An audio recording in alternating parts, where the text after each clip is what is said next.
Within physicalism, what kind of culture does our metaphysics produce?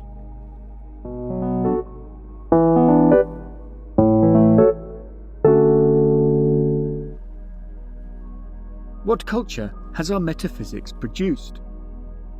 If our culture is one of the most revealing places to study our metaphysics, then a natural question follows.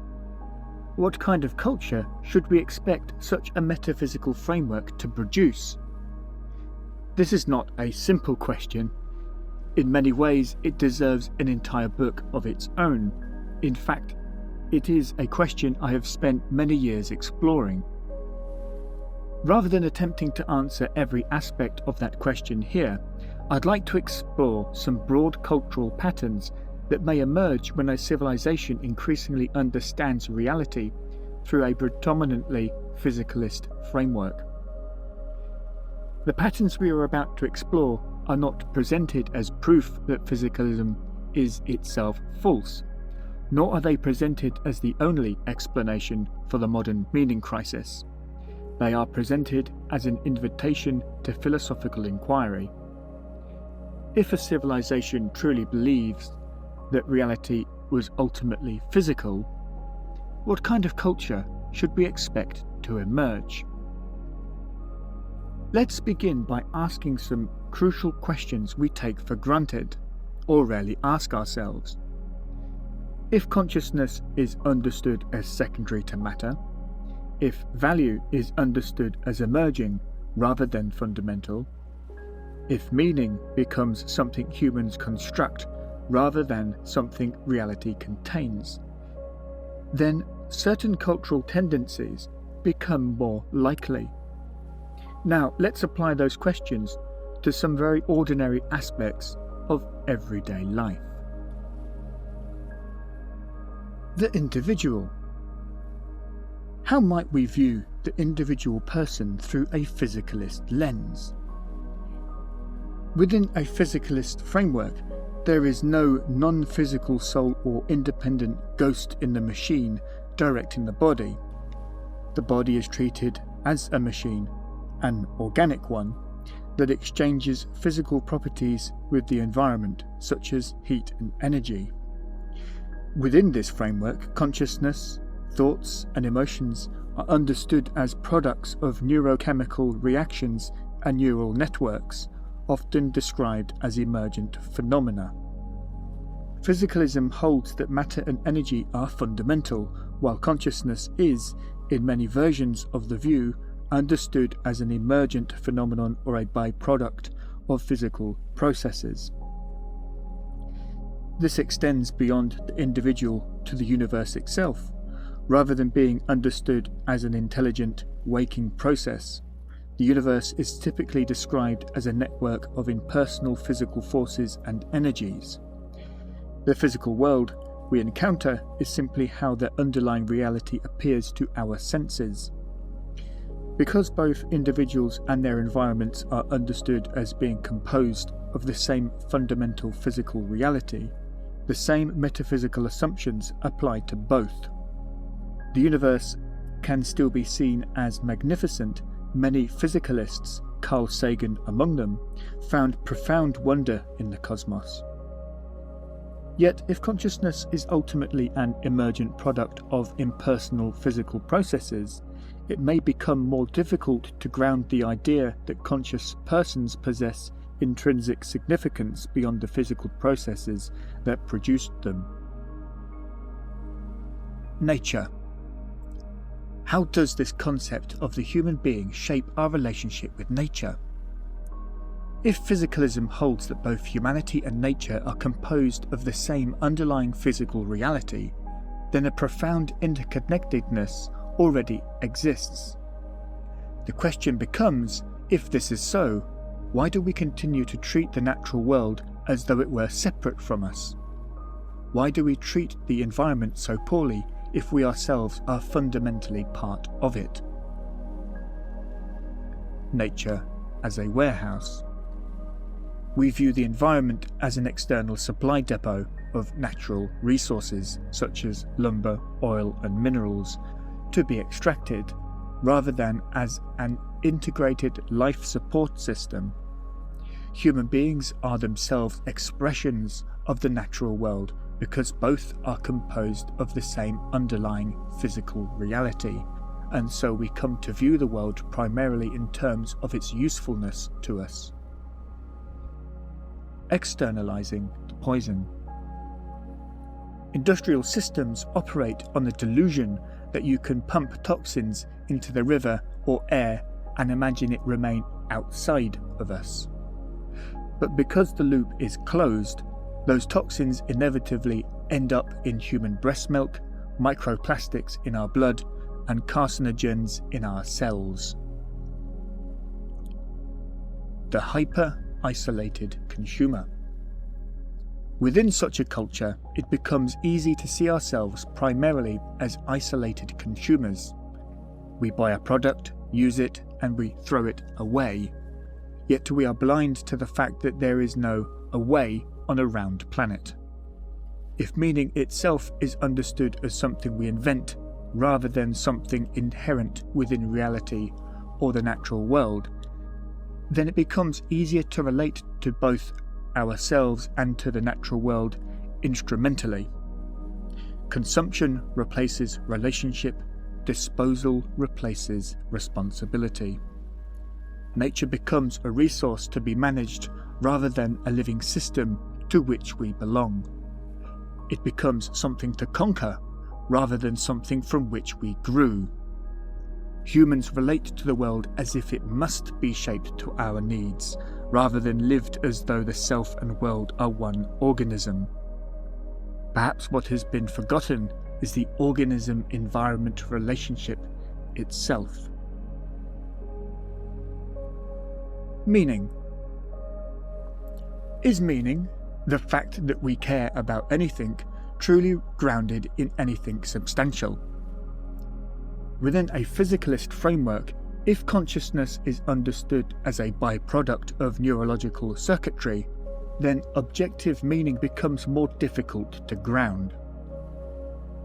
Meaning is instead often understood as an emergent feature of biological and psychological processes, rather than something woven into reality itself. The universe itself is cold, dark, and silent. The human brain acts as a projector, painting the illusion of value, beauty, and significance onto a blank physical canvas. When the brain stops, the movie ends. Richard Dawkins captures this vision of reality vividly in River Out of Eden. I present the following passage not as proof that the metaphysics is true, but as an illustration of the worldview that can emerge from such a position. Quote, "During the minute that it takes me to compose this sentence, thousands of animals are being eaten alive. Many others are running for their lives, whimpering with fear. Others are slowly being devoured from within by rasping parasites. Thousands of all kinds are dying of starvation, thirst, and disease. It must be so. If there ever is a time of plenty, this very fact will automatically lead to an increase in the population until the natural state of starvation and misery is restored. In a universe of electrons and selfish genes, blind physical forces and genetic replication, some people are going to get hurt, other people are going to get lucky, and you won't find any rhyme or reason in it, nor any justice. The universe that we observe has precisely the properties we should expect if there is, at bottom, no design, no purpose, no evil, no good, nothing but pitiless indifference." Quote from River Out of Eden, A Darwinian View of Life. This quotation paints a particular picture of reality that is internally coherent within a purely physicalist metaphysics. Love, awe, purpose, and grief are understood primarily as neurochemical survival mechanisms. They evolved because they kept our ancestors cooperative and alive long enough to pass on their genes. These broad themes are characteristic of many physicalist accounts, although philosophers who identify as physicalist disagree about numerous details. What unites them is the rejection of a separate non-physical soul or ghost in the machine.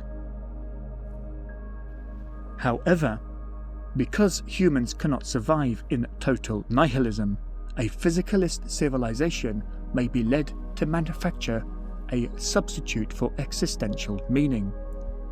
It replaces soul-driven purpose with functional optimization, production and consumption. If there is no higher spiritual purpose, meaning is redefined as material progress. You find your purpose in contributing to economic growth, building infrastructure, and acquiring technological power. So, if your worth is tied to contributing to economic growth or optimizing data points, you can never rest.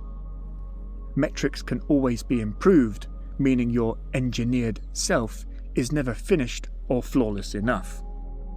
This gradually takes the shape of perfectionism, which is to say, when a civilization redefines meaning as material progress and external metrics, it transforms perfectionism from a personal character trait into a societal survival mechanism. The gamification of life. Meaning is outsourced to external metrics, social media, likes, credit scores, algorithmic engagement, and net worth.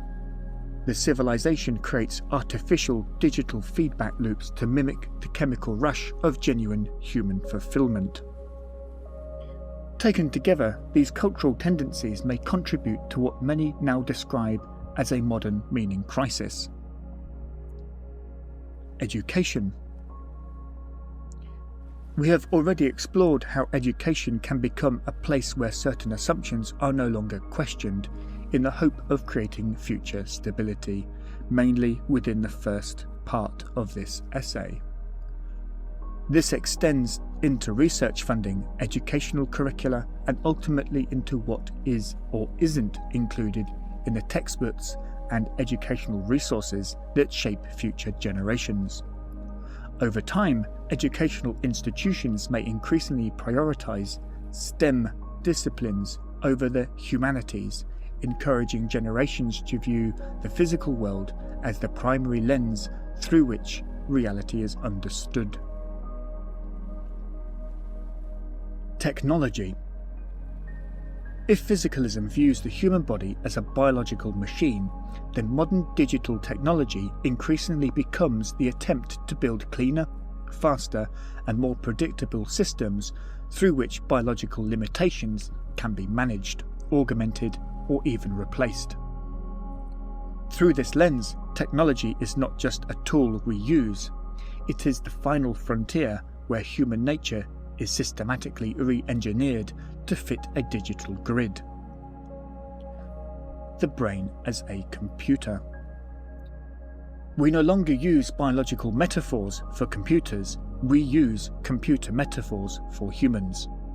We talk about our brains having bandwidth, needing to reboot, or processing inputs.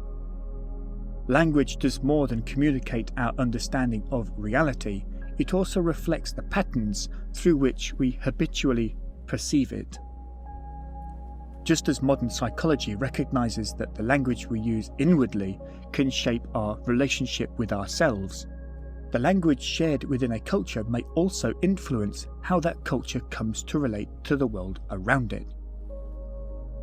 Alan Watts, a famous 20th century philosopher, offered one of the clearest diagnoses of our digital trap through his famous warning about confusing the map with the territory. Watts pointed out, often through lectures about society, that symbols, words, numbers, and grids are merely maps we use to describe the messy, vibrant territory of the real world. A menu is useful, but you cannot eat it. Money is extraordinarily useful until you find yourself in the middle of a desert holding nothing but banknotes. In that moment, the territory reminds us that symbols only ever point beyond themselves. Social media is a hyper-advanced, intoxicating digital map.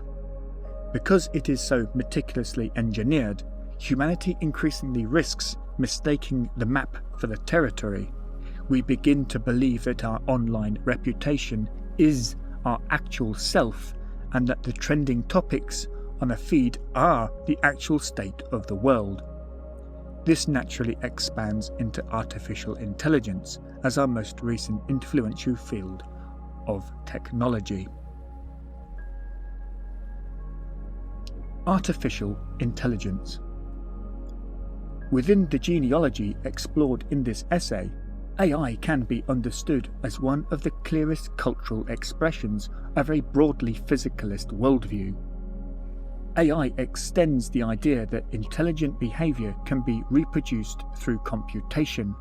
It represents an attempt to build an industrial engine capable of outperforming aspects of human cognition through statistics and silicon. Modern AI proceeds on the assumption that sufficiently sophisticated statistical computation over human-generated data can approximate intelligent behaviour. The reduction of thought. Within this framework, AI models the deeply creative, intuitive and embodied human act of thinking as a mathematical game of next token prediction. In practice, it models wisdom, philosophy and art through highly probable arguments of syntax derived from vast amounts of human language. The colonization of meaning. By generating remarkably fluent instant text, images and code, AI establishes a new standard of cognitive efficiency. Human thought, which is slow, messy and prone to error, may increasingly come to be viewed as economically inefficient beside machine-generated outputs. However, a computer or a calculator is an incredibly efficient tool for sorting symbols, but the calculator itself does not know what numbers mean. A computer can calculate 1 billion points of data about a strawberry, its chemical composition, its weight, its colour, code, but the computer can never taste the strawberry. By crowning AI as the peak of intelligence, a physicalist civilization may confuse processing with direct realization. AI has no embodiment. It does not breathe, it does not die, it does not feel the sun, and it has no ecological relationship with the earth.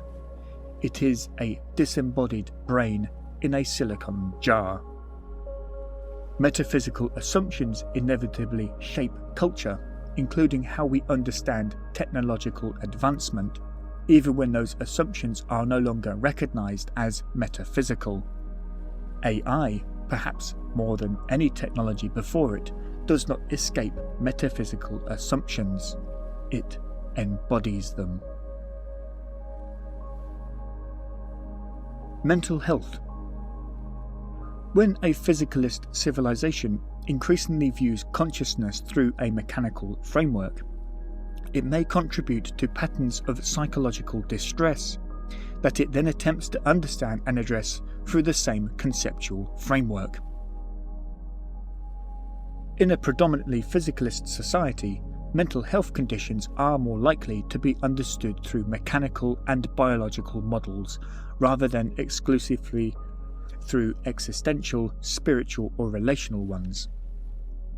This is by no means all of psychiatry or psychology, but one particularly successful example is eye movement decentralization and reprocessing, or EMDR, which is grounded in the Adaptive Information Processing, or AIP model. Within the genealogy explored in this essay, it is perhaps unsurprising that an approach framed in the language of information processing has received a significant academic and clinical support. It reflects the broader scientific and educational culture explored earlier in this genealogy. Adaptive information processing. As its name suggests, the model already invites us to understand the brain through the language of information processing. Traumatic experiences are described as becoming inadequately processed, while therapy aims to help the brain resume that processing. Even our everyday vocabulary increasingly adopts computational language.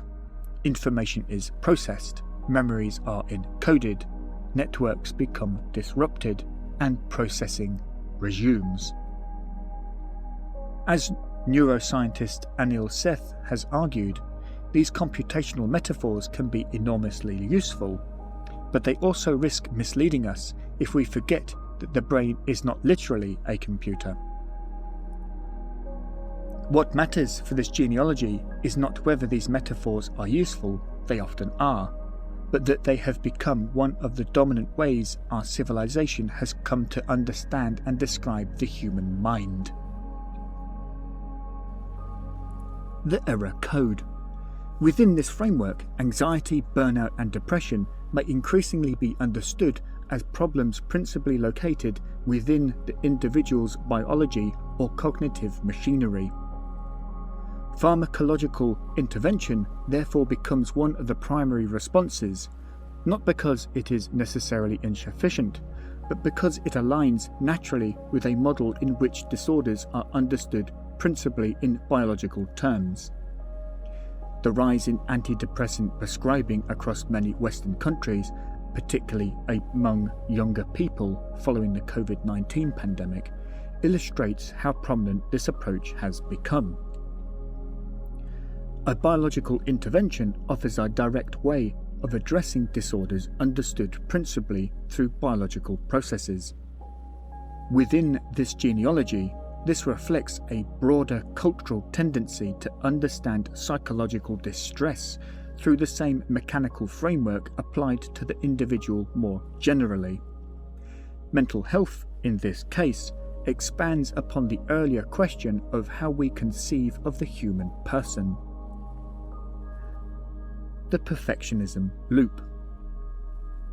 Because the civilization increasingly prizes productivity, optimization, and efficiency, experiences such as sadness, grief, exhaustion, or emotional vulnerability may come to be interpreted as personal failures rather than ordinary aspects of human life. A secondary layer of suffering can then emerge. People become anxious about being anxious, ashamed of being depressed, or frustrated by their inability to remain constantly productive. Within this genealogy, we might therefore expect anxiety, burnout, and related forms of psychological distress to become increasingly common. Yet, this genealogy does not suggest that biology is unimportant, rather it suggests that when human beings are understood through only one explanatory lens, other dimensions of human experience may gradually recede from view. Biological adaptation. Modern life increasingly rewards continuous productivity, delayed gratification, perfectionism, and the suspension of long-term commitments in favour of flexibility. Time is treated as a resource to be managed rather than a rhythm to be lived. Stress becomes ambient, recovery becomes optional or another layer of optimization. Rest is earned rather than assumed. Under such conditions, the body adapts, but not symbolically, it adapts biologically. Sustained uncertainty about the future, chronic insecurity in the present, and unresolved pressures inherited from the past do not need to be experienced as panic to have lasting effects. Over time, fear can settle quietly into the background, becoming reclassified as ordinary life. Stress responses that evolved for short-term danger may become chronic. Hormonal and immune systems adapt to sustained vigilance rather than episodic threat. These observations resonate with the work of Gabor Mate, who argues that modern culture increasingly normalizes prolonged states of stress and hypervigilance, illustrating how social environments become biologically embodied. The question is therefore not whether biology matters, but whether biology alone provides a sufficient account of human psychological experience. Radio as civilizational feedback. Imagine a radio receiving a station that is overwhelmed by static. We could open the case, replace components, and improve its circuitry. Sometimes that work may be both necessary and beneficial. Yet if much of the interference originates in the signal being received rather than the radio itself, repairing the radio alone cannot completely eliminate the distortion. Within this genealogy, repairing the radio may therefore be necessary without being sufficient. Within this genealogy further, the human organism may sometimes resemble the radio. Biology matters profoundly, but it also exists within a wider cultural environment. If the surrounding broadcast remains unchanged, repairing the radio may not always address the whole picture. In this sense, what we may be witnessing is not merely individual dysfunction, but civilizational feedback. By relying predominantly on a single metaphysical lens, we become increasingly attentive to repairing the organism while overlooking the environment in which that organism is embedded. Economics. In a physicalist civilization, economics can cease to be a tool for supporting human flourishing and instead become the organizing logic through which society understands value itself. When a civilization comes to understand the universe as a dead machine and human beings as biological hardware, there is a growing tendency to interpret the mystery of human existence, ecology and value primarily through a language of capital accumulation and measurable growth.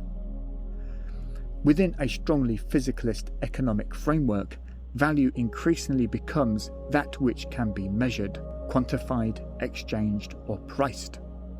An object, a forest, or a human life only exists economically if it can be quantified, financialized, and assigned a price tag. Nature as an asset class. As seen with frameworks like the United Nations System of Environmental Economic Accounting, or SEEA, a physicalist economy cannot value a living ecosystem for what it is.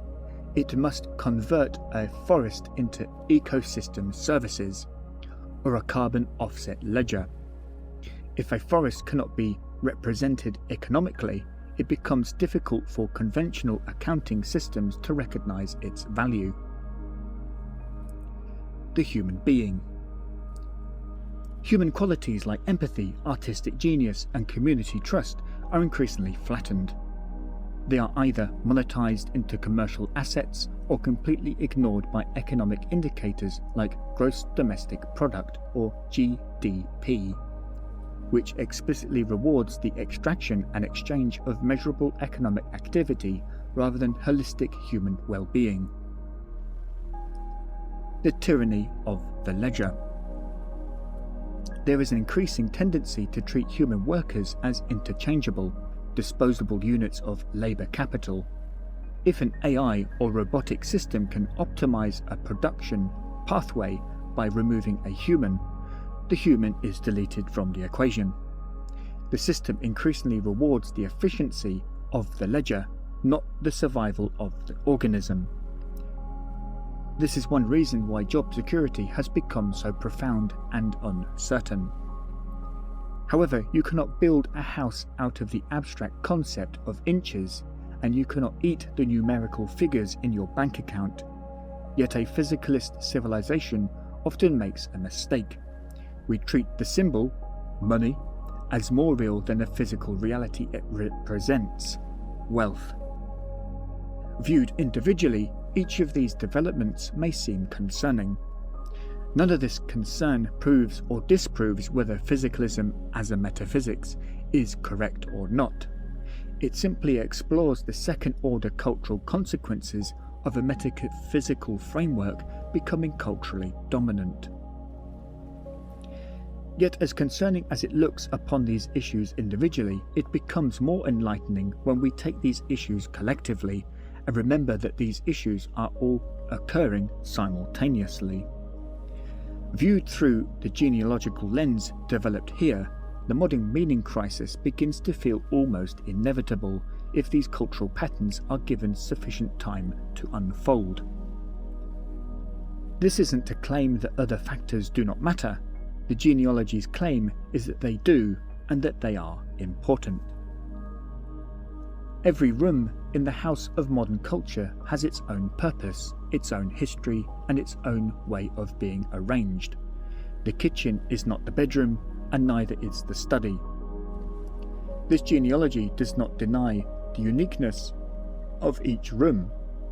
It simply asks whether they were all shaped according to the same architectural plan. My question is this: is any room in the cultural house metaphysically neutral? And if not, perhaps we've underestimated the power that dominant metaphysical assumptions have on our cultures globally. If this genealogy is broadly correct, these patterns should not remain confined to one country or culture. We should expect to observe related tendencies across societies that otherwise disagree about almost everything and experience very different economic and political pressures. The shared common factor would be the globally dominant intellectual framework and the metaphysical assumptions embedded within it. In the end, can you name anything that is metaphysically neutral? And if it isn't, how might our dominant metaphysics be quietly shaping it?